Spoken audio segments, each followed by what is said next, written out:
So I made it to the first week after I came out. We're on day 7 now. It's around 12:30 p.m. Alaska time. So if you're on the Pacific coast, you're an hour ahead of me. And in about 7 hours, it will be a complete week since I came out. My parents still haven't said anything. And I've received a text or two from my sister-in-law, who is pretty nice. But I don't consider my eldest two brothers, who are 12 and 15 years older than me, as my immediate family, because I didn't grow up with them.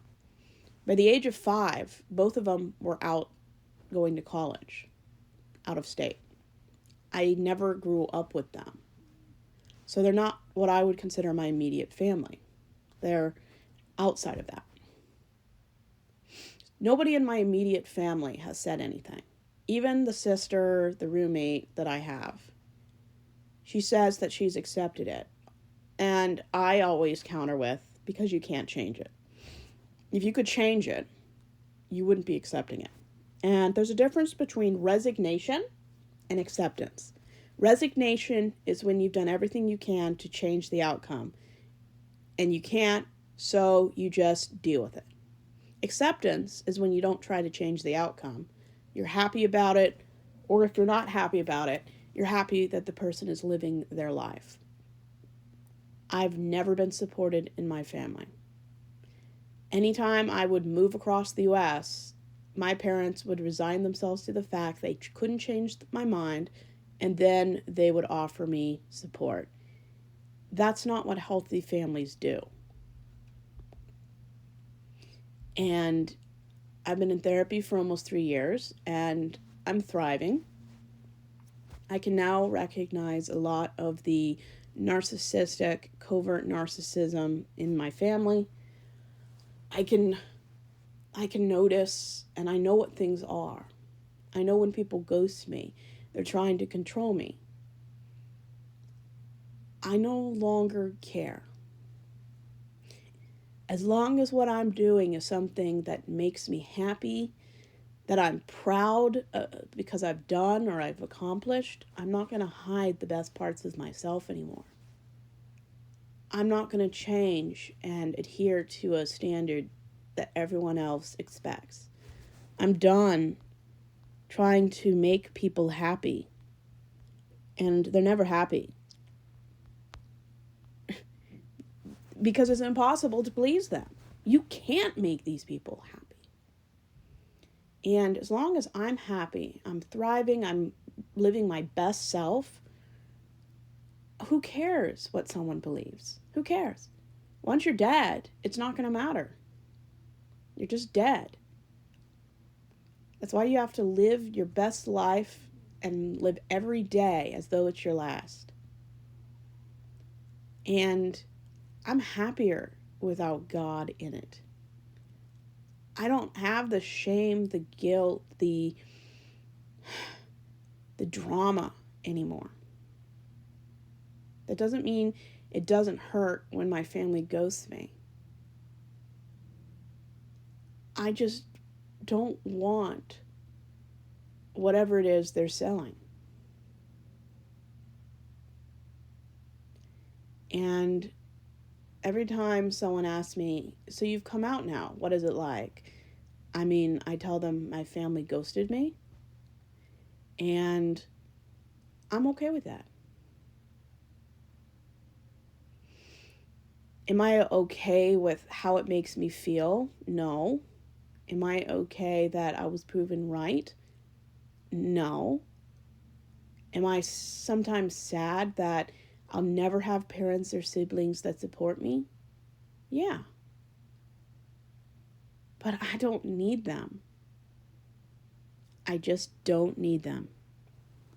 My life is better off without them. That doesn't mean they're not going to be in my life. I'm just going to gray wall them. Gray walling is when you just talk about surface things, things that don't really matter. But I'm going to call people out when they do things, because that's what setting boundaries is about. Setting boundaries is about having effective communication, setting an expectation, and everyone knows that if they fail to be decent and act their age with integrity, I will leave. I don't have to stay and endure terrible intentional behavior. I just don't. And I will call my parents out for ghosting me and for being just insufferable. And I'm going to do it without any intention that they're going to change, admit to their behavior, take accountability. That's not why I'm doing it. They're incapable of taking accountability. I have a dozen memories in my head of the times they've escaped accountability. And it's not about other people. If someone came up to me and said they've switched religions, I wouldn't ghost them. I would make sure they're okay. Even if they were a stranger, it doesn't matter. Because that's what decent people do. They make sure that the person who's being courageous and vulnerable is okay. And nobody in my family that I grew up with has done that. And, I knew that would happen. And I didn't come out for support.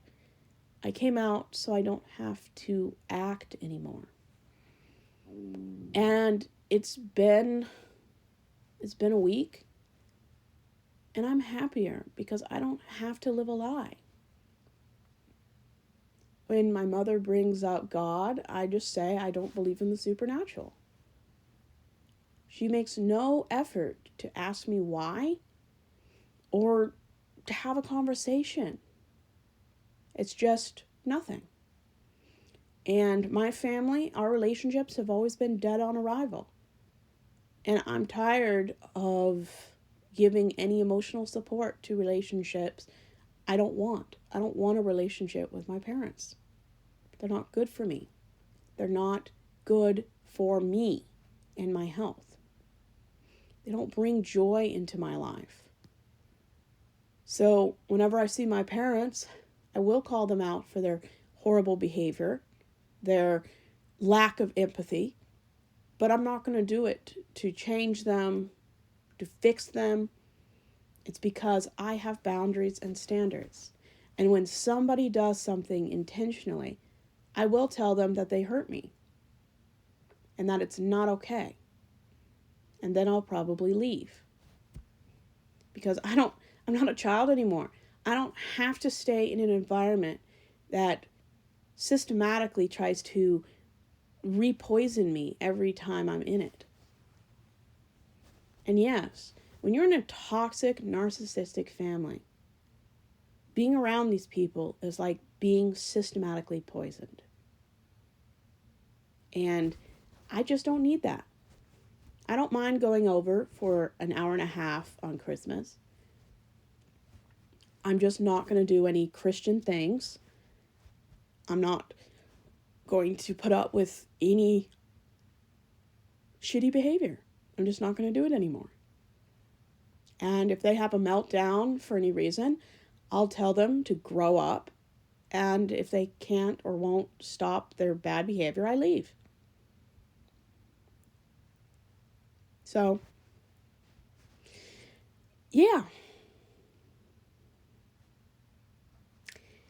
I just have had it. And that's one of the best things about coming out. Nobody can misread you anymore. They know what's the truth. They know what is not the truth. They can make themselves the victim all they want. They can hijack the story. It doesn't matter. Because coming out is about taking the reins of your own life. And sometimes you have to metaphorically step over your own family to have the life you deserve. So it's been a good 7 days. And there really isn't a relationship to fix when it comes to my family. My brother, he's ghosted me for almost 5 years. No letters, no phone calls, no birthday calls, nothing. So, I don't want a relationship with these people. And if they somehow change for the better, I don't think I want a relationship with them anyway. Sometimes you only get one chance to do something right. You don't get a do-over. If you're not there for your kid's graduation, you don't get a do-over. If you missed your daughter's wedding, you don't get a do-over. If you're late for your kid's birth, you don't get a do-over. You missed it. If you get ghosted when you come out, your parents get one chance to get it right. Or coming out will always have the memory of, oops, somebody ghosted me. And sure, they can fix some of it down the line. But once you choose not to do decent things when it really matters, yeah, it might be nice if my parents stopped ghosting me and actually cared. But the damage has been done. You get one chance to accept your kid when they come out. Or else, the rest of their life, the kid's going to have the memory of you not accepting them. I mean, you can accept them 5 years down the road, but it's not the same. It's just not. And you'll always have that wall there between your kid and yourself. And it's sad. It's sad how adults who have kids see their kids as an extension of themselves. That what they want for their kid overrides what their kid wants. It's not your life. If it's not your name, your body, it's not your life. You can want what's best for your kid, but you don't get to make decisions for them. And parents who expect their kid to be the epitome of a heterosexual adult needs to realize that there's a 1 in 4 chance the kid won't be straight. There's a 1% chance the kid could be asexual. And you have to be okay with it. And if you're not, you have no business having children. If you can't accept your child for who they are, you have no business having kids. Parents need to stop seeing their kids as an extension of themselves. Because they're not. They're people. They're people. And if they choose to reject your religion, if they choose to marry someone of an opposite race, pursue a career you don't approve of, move to another country and you never see them again because that's what's best for them, then you accept it. It's okay to want what's best for your kid, but you might not want to have fantasies about what you want that good life to be, because that probably will end up hurting you. It's caused my mother to cry for days. And if religion means that much to you, that you'll cry over your kid making their own decisions, you probably have mixed up priorities. And that's just the way my family is. Whatever the worst reaction is, my parents never disappoint. And I just don't need their support anymore. And if they change down the line, it's not going to change my opinion. I'll always remember my parents as the people who ghosted me. And it's just not good for me to be around people like that. And I used to be a massage therapist, and we always say, do not let the clients into your life that make it worse. Choose and keep the clients who make your day better. Because if you let negativity into your life, it affects everything.